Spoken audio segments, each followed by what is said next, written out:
नमस्कार दोस्तों, मैं बात करने जा रहा हूँ 2020 में आए कुछ स्पेशल मरीजों के बारे में। एक महिला मरीज आई जिनकी उम्र 39 इयर्स थी और उनका वज़न 28 केजी था।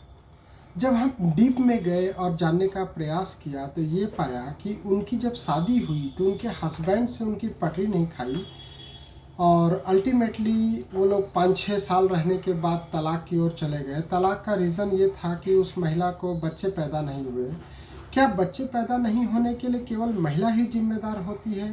पहला प्रश्न। दूसरी बात, जितना समय तलाक लेने में लगा उस दौरान महिला ने क्या फील किया, क्या दर्द सहा, ये किसी पुरुष को पता नहीं होता है। जब हमारे पास आई वो महिला तो उसका हीमोग्लोबिन 4 ग्राम था और क्रिएटिनिन 4.9 था। आप देखिए कितनी बड़ी पीड़ा, कितना असहनीय दर्द उन्होंने सहा होगा कि 15-17 सालों का ये जो ड्यूरेशन रहा उनका शादी के बाद से अभी तक बीमारी का, क्रिएटिनिन लेवल बढ़ता चला गया, मतलब किडनी उनका काम करना कम हो गई, सीकेडी की बीमारी हो गई और हीमोग्लोबिन कम होता चला गया, एनीमिया की बीमारी हो गई, शरीर बिल्कुल सूख गया, उसमें मांस तो कुछ बचा ही नहीं, वज़न 28 केजी और एज 39 इयर्स। आप सोच सकते हैं कि कितना उन्होंने सहा होगा, कितना असहनीय पीड़ा हुई होगी। ऐसे ही मैं एक दूसरी फैमिली की बात करता हूँ।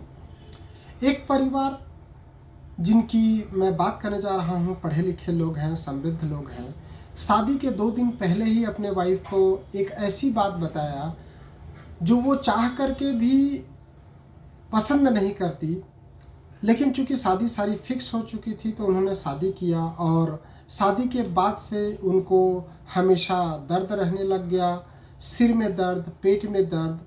कहने का मतलब ये है कि हमारा शादी जो है ये बहुत ही पवित्र बंधन है, हमारे हिंदू धर्म में बहुत पवित्र बंधन माना जाता है और हमारे देश में बहुत इसको वैल्यू दी जाती है कि 7 फेरे लेते हैं, 7 जन्म तक 7 वचन निभाते हैं। तो ऐसा ये पवित्र बंधन, पवित्रता का रिश्ता जहाँ पे एक पुरुष एक स्त्री के साथ अपना विवाह करता है या एक स्त्री एक पुरुष के साथ अपना विवाह करता है तो सर्वस्व उस पर न्यौछावर करता है। जब हमारे बीच में कोई मनमुटाव आ जाता है तो वो धीरे धीरे कोई गठान बन जाती है, उससे क्या होता है कि एक बीमारी होने लगती है। कई बार लोगों को ये नहीं पता चलता है कि आखिर ये बीमारी हुई कैसे।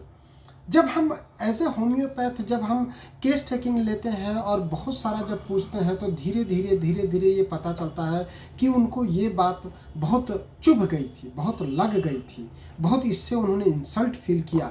कई बार मरीज को ये पता नहीं होता है कि ये इंसल्ट, ये चुभने वाली बात, ये लगने वाली बात उसको इतना कठिन बीमारी की ओर ले जाएगी।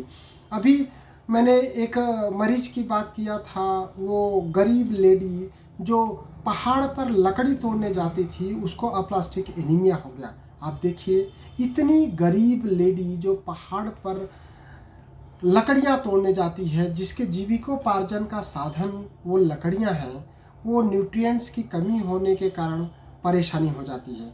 एक दूसरी पेशेंट जिसको शादी के 1 महीने बाद ही अप्लास्टिक एनीमिया हो गया और 2-2.5 साल से उनके हस्बैंड उनका ट्रीटमेंट करा रहे हैं। शादी के 1 महीने बाद ही अप्लास्टिक एनीमिया हुआ या शादी के पहले था, ये कैसे पता चलेगा। बहुत सारी चीज़ें होती हैं जिसमें हमको बहुत स्पष्ट रहना होता है, कारण समझना होता है, उसके साथ साथ हमको खान पान का विशेष ध्यान रखना होता है। कई बार क्या होता है कि महिलाएं या तो संकोच के कारण नहीं बता पाती हैं या संकोच के कारण प्रॉपर न्यूट्रिएंट्स नहीं ले पाती हैं या गरीबी के कारण प्रॉपर न्यूट्रिएंट्स नहीं ले पाती हैं। कई बार उनको मेंस्ट्रुअल ब्लीडिंग के कारण वो प्रॉपर ट्रीटमेंट नहीं ले पाती हैं तो उससे वो बीमार हो जाती हैं। मैं कई बार महिलाओं की बात करते रहता हूँ कि महिला ऐसी आई, महिला ऐसी आई, उसको ये परेशानी थी। आप लोगों को लगेगा कि मैं हमेशा महिलाओं की ही बात क्यों करता हूँ। महिलाएं अपना दुख दर्द बांटती नहीं हैं, होम्योपैथी चिकित्सक के पास जब जाती हैं तो होम्योपैथी चिकित्सक उसको प्रॉपर तरीके से टाइम देता है, केस टेकिंग करता है। कई पेशेंट हमारे पास आते हैं और वो बताते हैं कि वो बड़े अस्पताल में गए, मोटी फीस दिया डॉक्टर को, लेकिन डॉक्टर ने केवल 2 ही मिनट उनसे बात किया। 2 मिनट में वो अपनी पूरी बात भी नहीं कर पाती हैं और डॉक्टर या तो इन्वेस्टिगेशन लिख करके भेज देता है या दवाई लिख करके भेज देता है, जिससे मरीज को संतुष्टि भी नहीं होती है। मरीज और डॉक्टर के बीच में एक बॉन्डिंग होना चाहिए। वो बॉन्डिंग जब तक नहीं होगा, जब तक मरीज को डॉक्टर के ऊपर फेथ नहीं आएगा और जब तक वो प्रॉपर तरीके से दवाई नहीं लेगा, तब तक कोई भी बीमारी क्यों न हो उस पर जीत हासिल नहीं कर पाएगा।